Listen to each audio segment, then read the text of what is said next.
Fala pessoal, bem-vindos aqui a mais uma aula. Na aula de hoje a gente vai tratar aqui de um assunto que vai cair na sua provinha da ALES, né? Que é a Assembleia Legislativa do Estado do Ceará.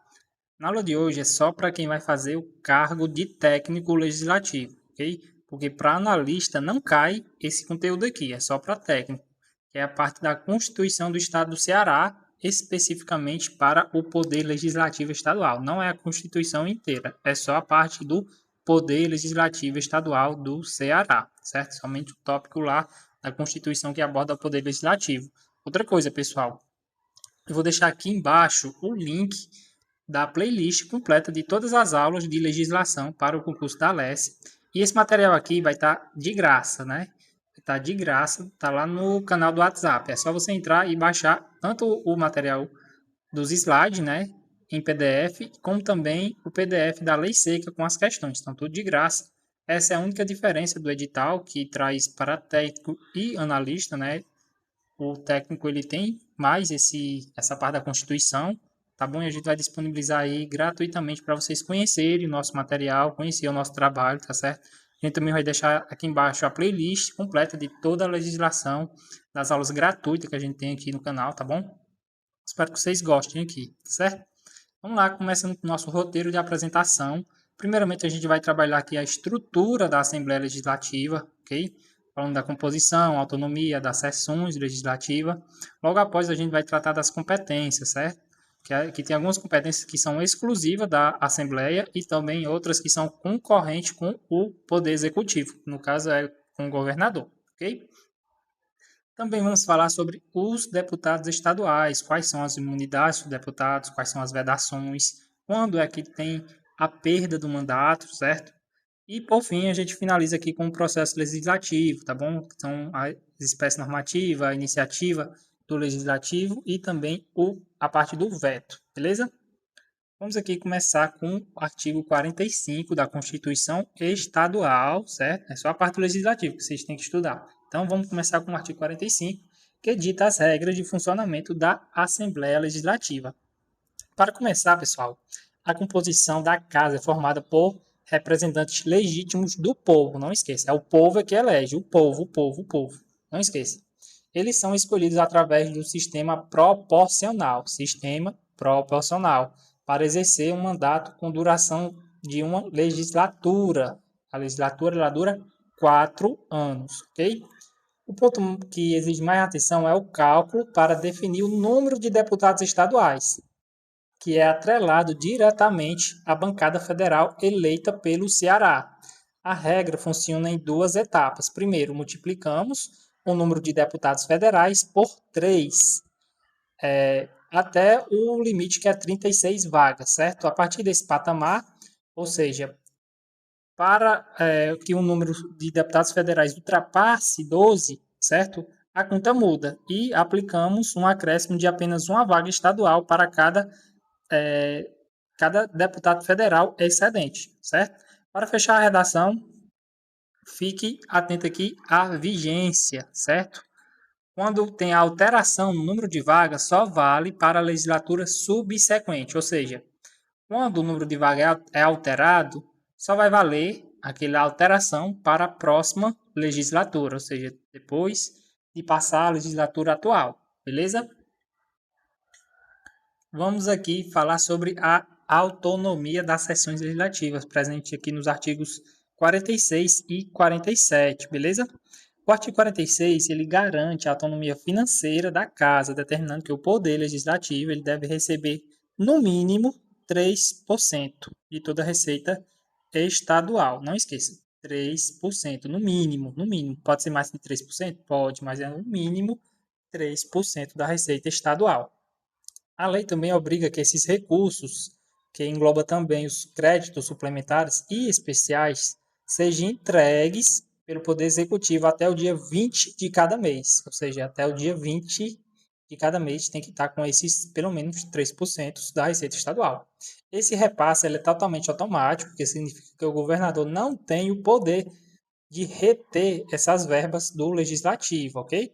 Já o artigo 47 organiza o período legislativo, que é dividido em 2 blocos anuais, certo? O primeiro bloco, o primeiro período, acontece de 2 de fevereiro até 17 de julho, de 2 de fevereiro a 17 de julho. E o segundo vai de 1º de agosto a 22 de dezembro.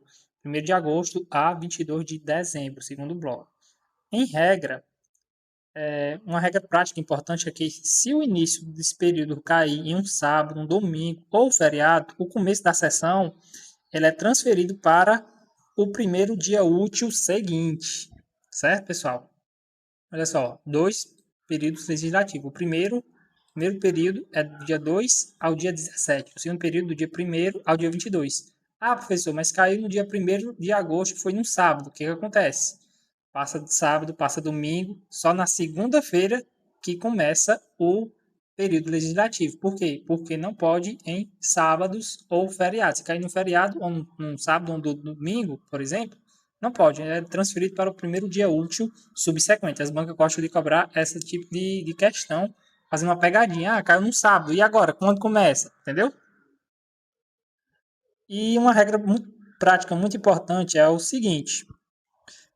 Vale destacar uma trava política essencial. Olha só, os deputados eles não podem entrar em recesso, que é o recesso parlamentar, no meio do ano, sem antes ter que aprovar a LDO, que é a Lei das Diretrizes Orçamentárias. Essa LDO é muito importante aqui para concurseiros. Na prática, isso acontece? Não sei, né? Não sei dizer.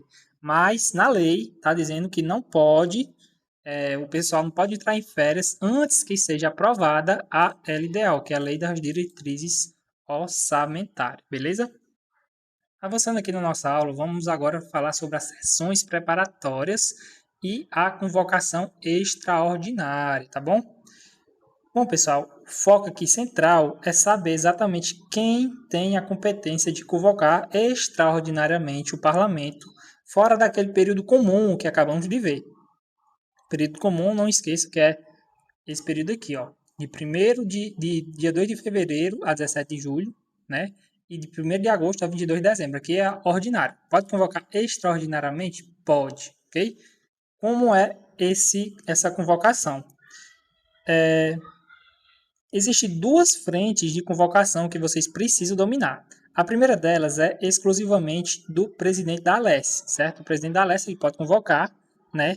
Mas é restrita a 2 situações muito específicas.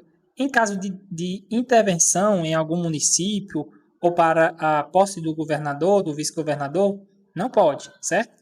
A segunda frente atende aos critérios de urgência, certo? De urgência ou interesse público relevante. Se tiver alguma urgência ou interesse público relevante, tem que fazer essa sessão extraordinária. Nesses casos, a convocação ela pode partir do próprio governador, da presidência da Alesse, né? Ou da maioria dos membros da casa. Porém, fique atentos. Por se tratar de uma urgência, essa convocação exige obrigatoriamente a aprovação da maioria absoluta. Não esqueça, a maioria absoluta. Vocês querem dizer maioria relativa, está errado. É maioria absoluta dos deputados para se concretizar essa chamada, certo? Por fim, a Constituição Estadual traz 2 regras de ouro que despencam em prova. Durante o período extraordinário, o deputado só pode deliberar sobre a matéria específica que motivou a convocação, ok? Sendo proibido incluir outros temas de última hora, só aquele tema que foi convocado, ok? Além disso, é expressamente vetado o pagamento de qualquer parcela indenizatória, ou seja, os parlamentares não recebem nenhum bônus financeiro ou ajuda de custo por trabalharem nesse período extra, certo, pessoal? Não pode.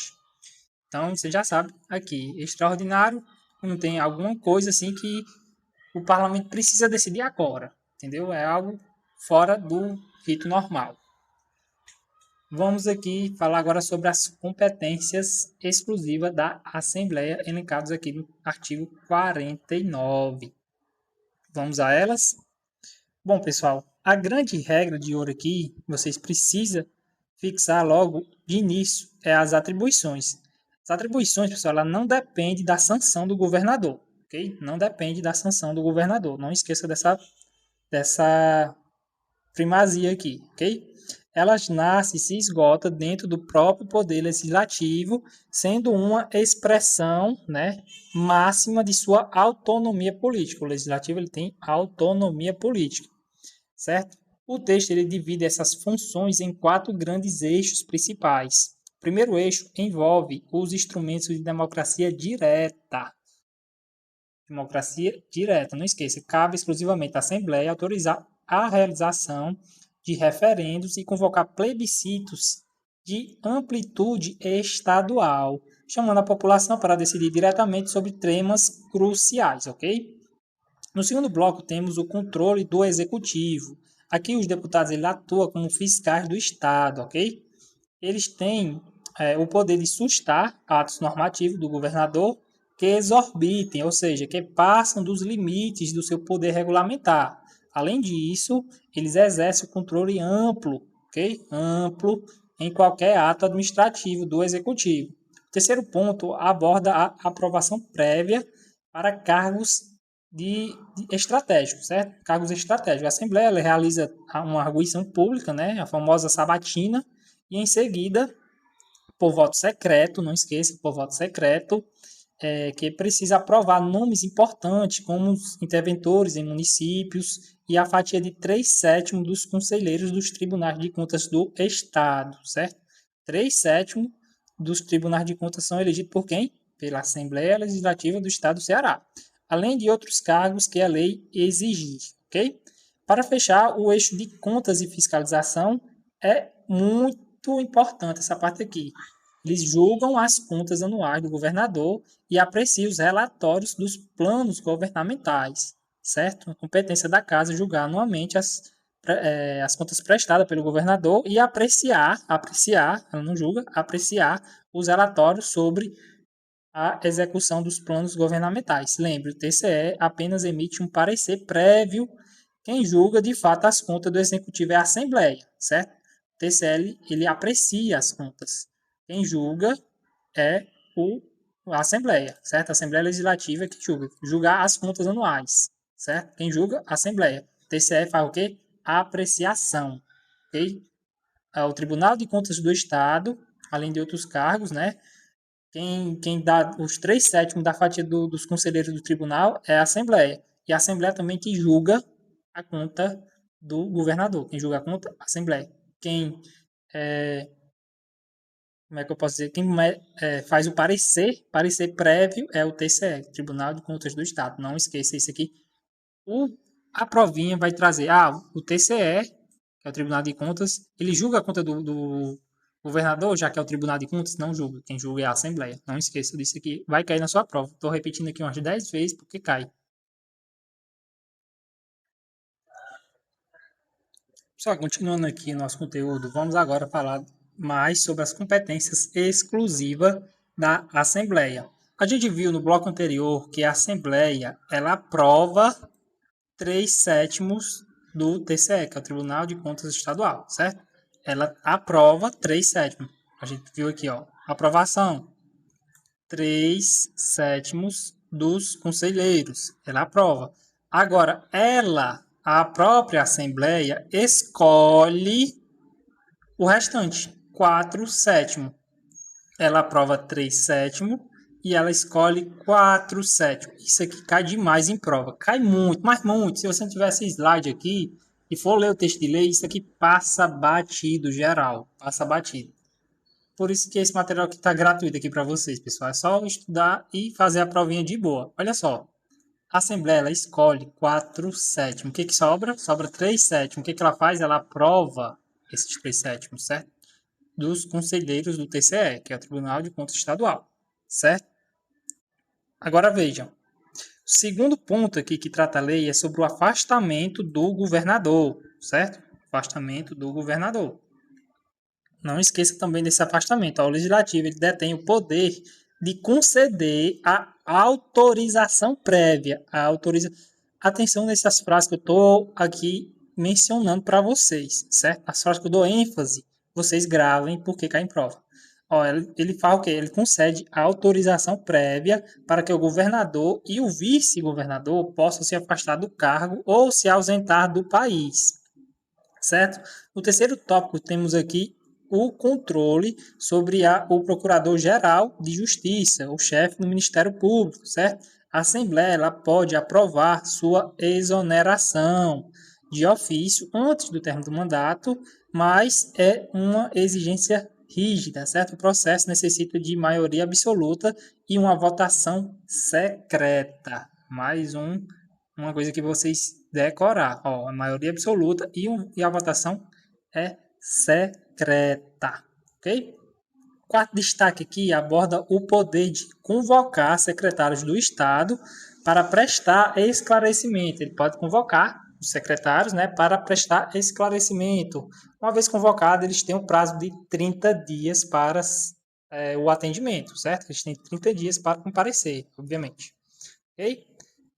O não comparecimento sem uma justificativa legal configura crime de responsabilidade, ok? Se ele chamou, por exemplo, ele convocou, né, um secretário, ele não compareceu em 30 dias, é considerado crime de responsabilidade. Não esqueça dessa parte aqui. A quinta regra aqui envolve a tomada de contas.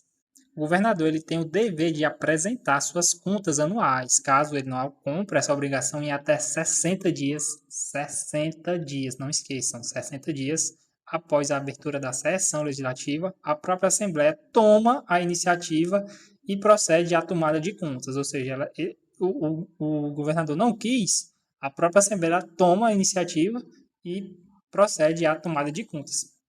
Por fim, a Constituição Estadual aponta a competência para a emenda à Constituição Federal, certo? Ela tem essa parte aqui de propor, né, em conjunto com outras assembleias, não é só ela, é outras assembleias, a emenda à Constituição, tá? No seu artigo 49, tá bom? Vamos aqui continuar nossos estudos aqui falando sobre competências com sanção do governador, certo? Entramos agora no artigo 50, né? Detalhe as competências com sanção do governador. Diferentemente dos artigos anteriores, estas matérias exigem a participação conjunta do legislativo e o executivo. O legislativo agora não age mais sozinho, ele age juntamente com o governador, ou seja, com o poder executivo, certo? Na primeira parte aqui tem de finanças e orçamentos, certo? Estão regras sobre tributos, certo? Eu listei aqui por blocos, certo? Aqui a primeira parte aqui, finanças e orçamento, onde tem aqui a parte do tributo, né? Tributos, arrecadação, custas judiciais, as leis orçamentárias como o PPA, LDO, LOA, certo? Já no eixo de planejamento e desenvolvimento, entre os programas regionais de investimentos, certo? Planejamento e desenvolvimento, ó. Já é segundo, que aqui entra a parte, né, do, dos planos e programas regionais, né, de desenvolvimento, os planos e programas também setoriais, né, de investimento, as transferências temporárias de sede do governo. A transferência temporária de sede, o que acontece? É o Poder Executivo juntamente com o Legislativo, ok? A parte de segurança e serviço público, o que acontece aqui? A fixação e modificação do efetivo da Polícia Militar e também do Corpo de Bombeiros Militar, são tanto a Assembleia como o Poder Executivo, fiscalização das tarifas do serviço público, certo? Na parte da administração, temos a criação, transformação e extensão de cargos, empregos em funções públicas, certo? A criação de estruturas e atribuições das secretarias de Estado e também dos órgãos da administração pública. Temos também aqui na parte de administração pública, organização administrativa, tanto judiciária, como também no Ministério Público, da Defensoria Pública, certo? Tudo isso tem o Legislativo em conjunto com o Executivo. Nos territórios e municípios, temos aqui os limites dos territórios estaduais e municipais, os dois têm que estar em acordo, né, para fazer esses limites. Criação, incorporação, subdivisão ou desmembramento dos municípios. Claro que o ouvindo tem que ser feita uma ouvidoria, né, a população, né, um plebiscito que o pessoal chama. Tem que fazer um plebiscito, que é uma votação, antes de desmembrar um município, ok?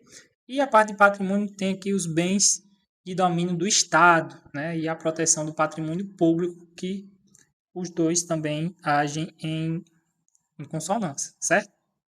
Guarda também uma dica de prova. Se a matéria mexer com a estrutura do Estado, a criação de cargos ou orçamento, ela exige a sanção do governador, certo? O governador ele tem que dar a palavra dele também.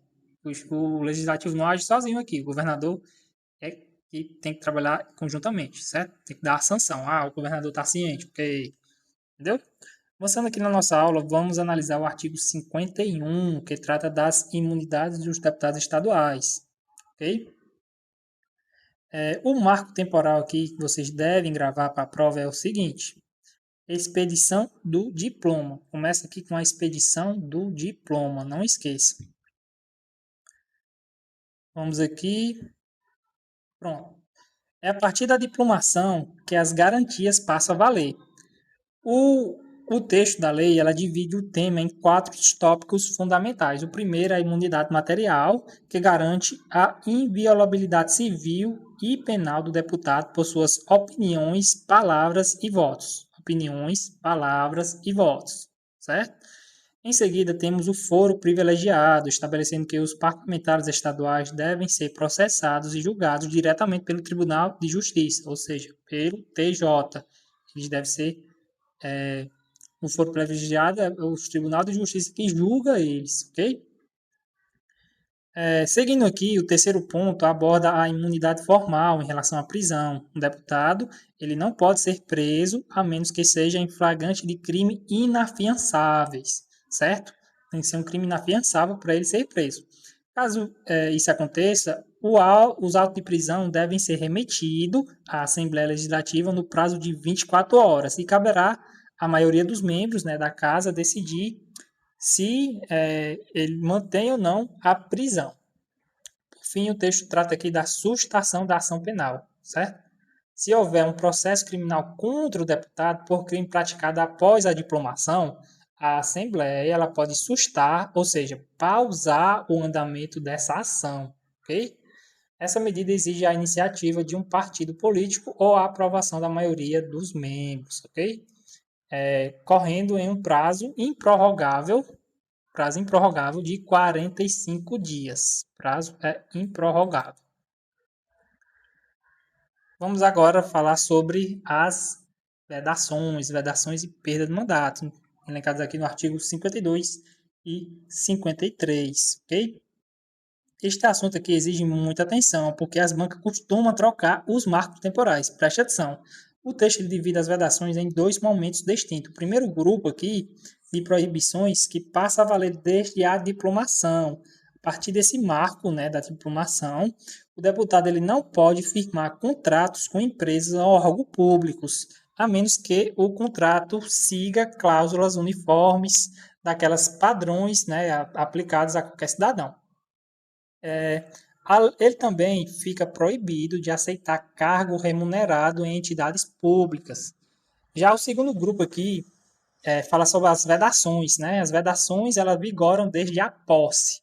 A partir do momento em que ele assume o cargo parlamentar, ele não pode ser proprietário ou diretor de empresa que receba favores do poder público.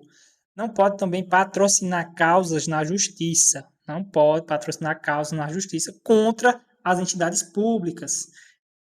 E esta expressamente também proibido acumular mais de um cargo eletivo. Ele não pode ser, por exemplo, vereador e estar também na Assembleia, né, como deputado. Não pode. Na sequência aqui, o artigo 53 mostra que elenca as causas que levam à perda do mandato. O deputado ele perderá o mandato se infringir qualquer das proibições que acabamos de ver, né? E demonstrar uma conduta incompatível com o decoro parlamentar. A gente viu no Estudou Ética o que é decoro parlamentar e quais são as regras que ele tem que observar, né? Quando está na Assembleia. Se faltar uma ética, pronto, perde o decoro e sai fora, certo? O motivo aqui, o principal motivo é a ausência justificada aqui, ó. Ele não pode faltar, tá?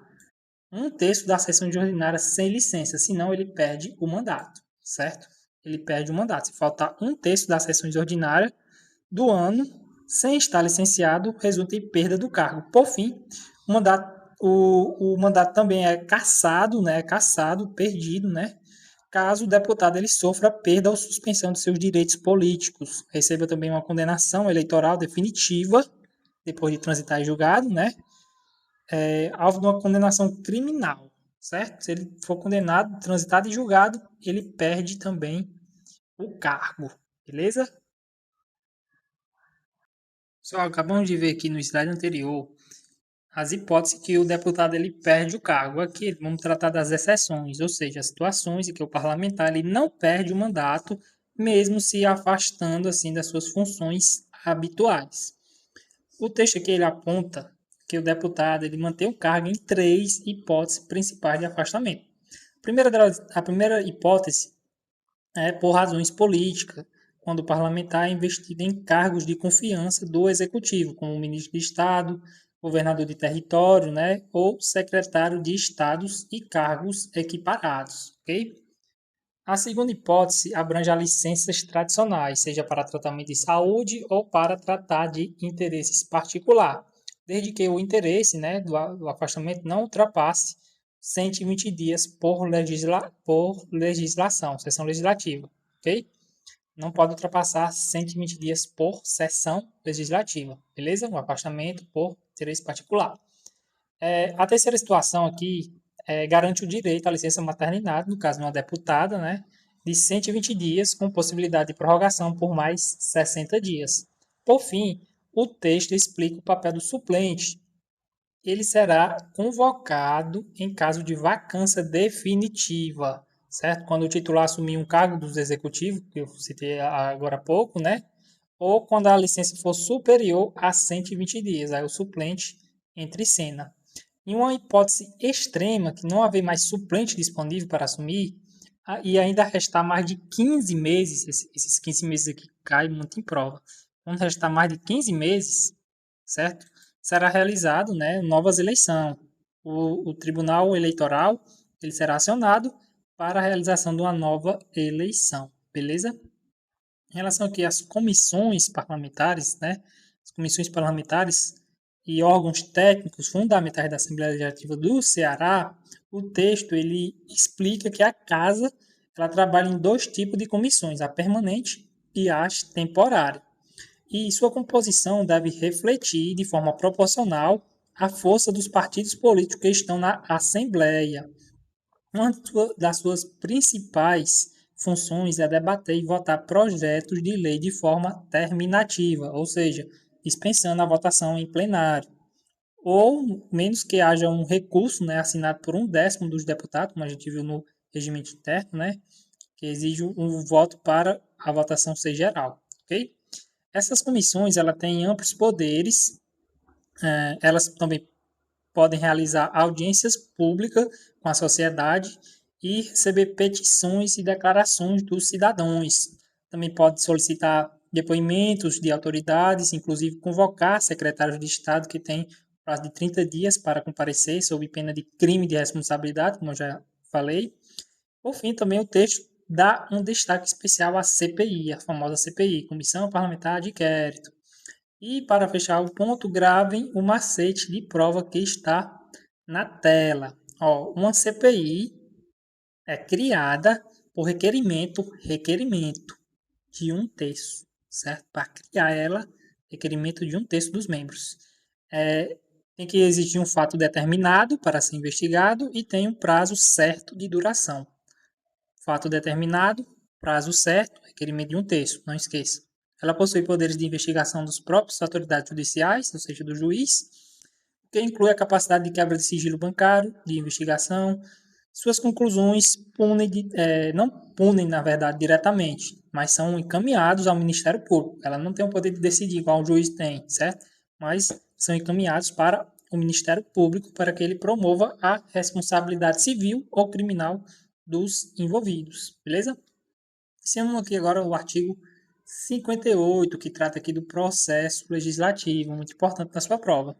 A dica inicial é focar aqui nos quórums, certo? Os quórums de aprovação. A Constituição ela detalha cada um dessas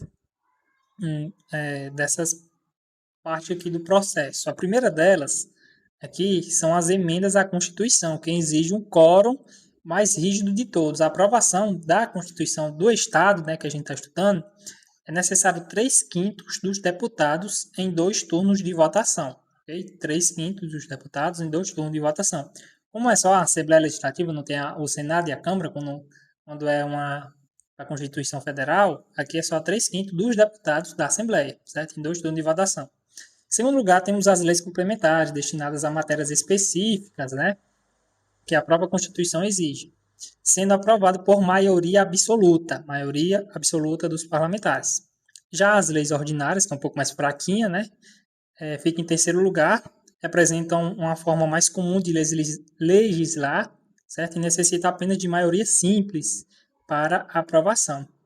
A quarta espécie são as leis delegadas, né, que são elaboradas diretamente pelo governador, após ele receber uma autorização legislativa por meio de uma resolução, certo? As duas últimas são atos que nascem e se esgotam no legislativo, sem passar para a sanção do governador. Os decretos legislativos, né, voltados para efeitos externos, e as resoluções que regulamentam, né, o funcionamento interno da casa e as delegações ao executivo, certo? Ou as delegações do executivo. Para encerrar, o artigo também traz 3 parágrafos cruciais, que são esses 3 aqui, tá bom? O primeiro deles, que apresenta a indicação, certo? A indicação. Quando o deputado quer sugerir uma matéria de interesse público, que seja de iniciativa exclusiva do executivo, ele aprova uma indicação em plenário sugerindo o projeto ao governador, certo? Já o parágrafo 2º, ele estabelece o quê? Que ao receber essa indicação, o governador ele tem um prazo de 90 dias para dar ciência à Assembleia se considerar a proposta conveniente ou não, certo? É o prazo de 90 dias para o governador dar a resposta, né? E o terceiro traz a iniciativa compartilhada, que permite às entidades da sociedade civil, né, organizada, ela apresente os projetos de lei e, se forem acolhidos, né, passa a tramitar oficialmente como uma proposta da própria mesa diretora, beleza? Encerrando aqui a nossa parte, vamos chegar aqui nos artigos 59 a 65, já no finalzinho aqui da nossa parte do Poder Legislativo, né? Aqui esses 2 procedimentos aqui mais importantes que vocês vão encontrar na prova, que é a emenda constitucional e o processo de veto. Vamos estar aqui com calma cada um deles, certo? Primeiro, a emenda constitucional, certo? O primeiro bloco é da emenda, que é a iniciativa de propor uma emenda constitucional, é restrita e pode partir de 4 canais. Tem que pensar assim, tem 4 pessoas aqui que podem propor a emenda. A questão vai trazer essas 4 e mais uma quinta. A quinta vai estar errada, certo? O que acontece aqui? Precisa de 1/3 dos deputados, certo? Precisa do governador, o governador sozinho pode propor, mais da metade das câmaras municipais do estado, certo? Mais da metade das câmaras municipais do estado, desde que cada um aprove por maioria relativa, né, de seus membros, ou por iniciativa popular, certo? Assinada por 1% dos eleitores. Não esqueçam disso. Como já vimos, a aprovação exige 3/5, né, dos parlamentares em 2 turnos. O texto também traz limites, certo? Limites rígidos, expressamente proibido emendar a Constituição durante a intervenção federal, o estado de defesa ou o estado de sítio, certo? Não pode fazer emenda quando estiver na intervenção federal, estado de defesa ou estado de sítio. Além disso, o texto também lista as chamadas cláusulas pétreas estaduais, aquelas que não podem ser extintas de forma alguma, né? Que no caso aqui é a autonomia dos municípios, o município não pode perder a sua autonomia. O voto, que é direto, secreto e universal, voto direto, secreto e universal.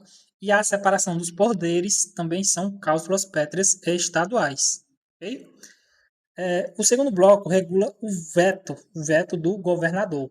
Não esqueça da parte do veto do governador. É muito importante isso aqui.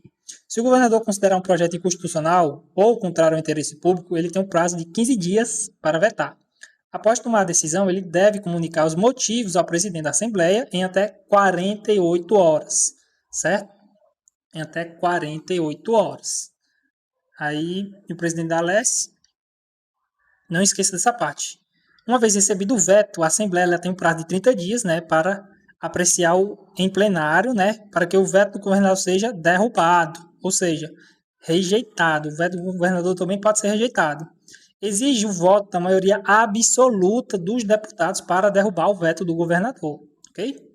E se o veto for rejeitado, o projeto é enviado novamente ao governador e terá 48 horas para promulgá-lo, ok?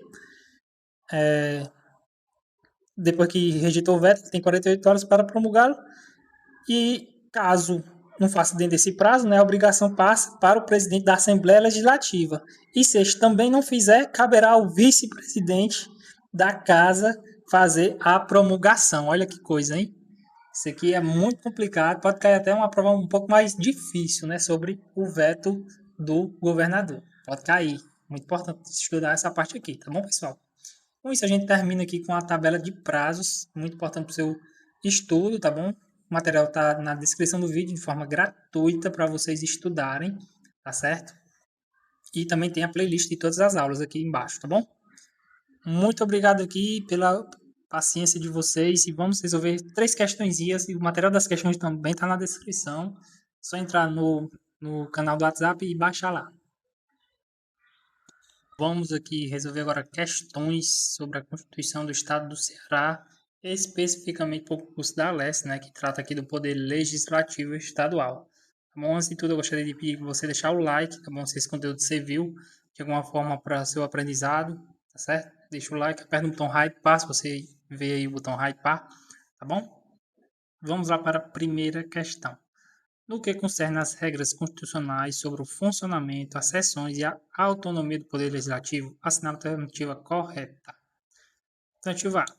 Os recursos correspondentes às dotações orçamentárias compreendidos, os créditos suplementares e especiais deverão ser repassados obrigatoriamente até o dia 20 de cada mês, correto? Vedada qualquer atualização decorrente de excesso de arrecadação? Não é vedado não, tá, pessoal? Não é vedado as atualizações. Até que estava certo, agora não tem essa vedação, ok? Então a A está incorreta. Letra B. As reuniões marcadas para o período anual ordinário de funcionamento da Assembleia Legislativa serão transferidas para o primeiro dia útil subsequente, caso recaia em sábados, domingos ou feriados, certo?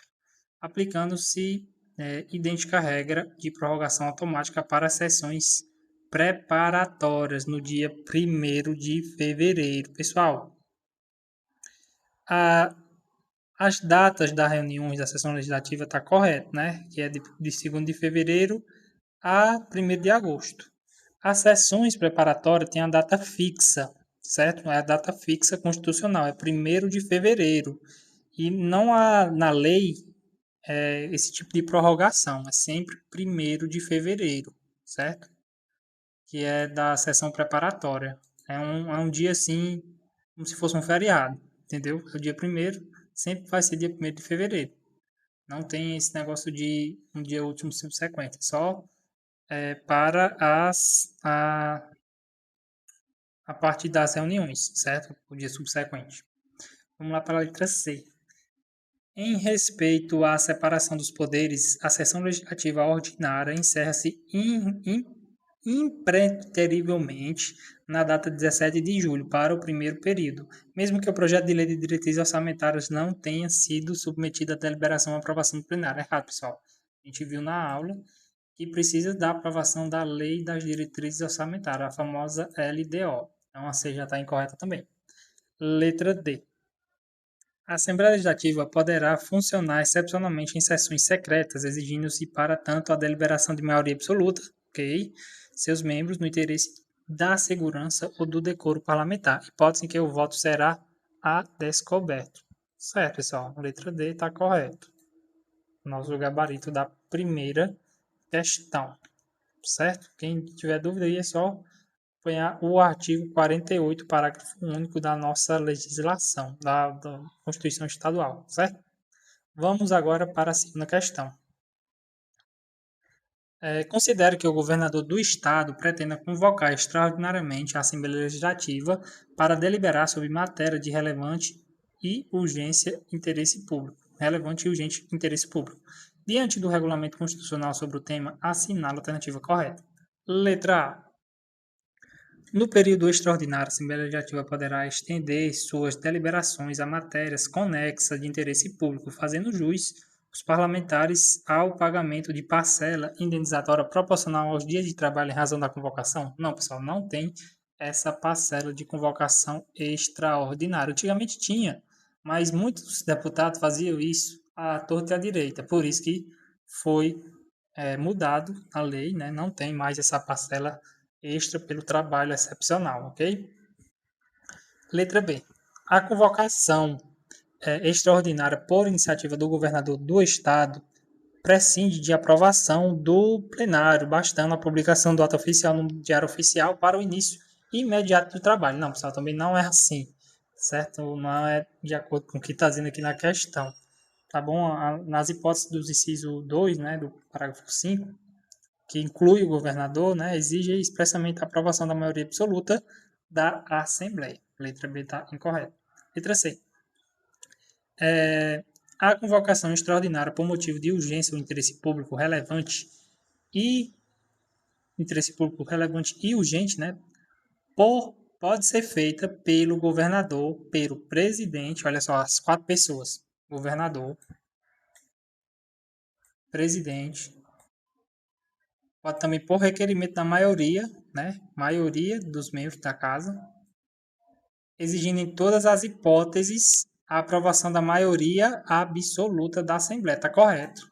Sessão extraordinária, pessoal. É 3 pessoas que podem pedir. O governador pode pedir, o presidente pode pedir, ou a maioria dos membros da casa, exigindo, em todas as hipóteses, a maioria absoluta da Assembleia. Tem que estar lá para sessão extraordinária. Então, a letra C é o nosso gabarito da segunda questão, ok? C é o nosso gabarito. Vamos para a terceira questão, e essa vocês vão deixar no comentário, já que vocês vão estar com o material em mãos, né? A respeito das competências exclusivas da Assembleia Legislativa e dos requisitos formais de votação previsto no texto legal, assina a alternativa correta. Letra A. Compete à Assembleia Legislativa aprovar previamente por voto secreto e, após arguição pública, a escolha de 4/7 dos conselheiros do Tribunal de Contas do Estado do Ceará, cabendo-lhes apenas escolher de forma direta os 3/7 restantes. Será que é essa? Essa daqui é uma questão que tem muito detalhe, por isso que eu coloquei ela. B. A aprovação da exoneração de ofício do Procurador-Geral de Justiça antes do término do seu mandato constitucional é matéria de competência exclusiva da Assembleia Legislativa, demandando aprovação por maioria absoluta e voto secreto. Será que é essa? Letra C. É competência exclusiva do Poder Legislativo processar e julgar nos crimes comuns e de responsabilidade do Procurador-Geral de Justiça, o Procurador-Geral do Estado e o Secretário do Estado. Letra D. O encaminhamento de pedidos escritos de informação ao Secretário do Estado por iniciativa de qualquer deputado, comissão ou da mesa importa em crime de responsabilidade em caso de recusa, desde que ultrapassado o prazo improrrogável de 60 dias. Letra E.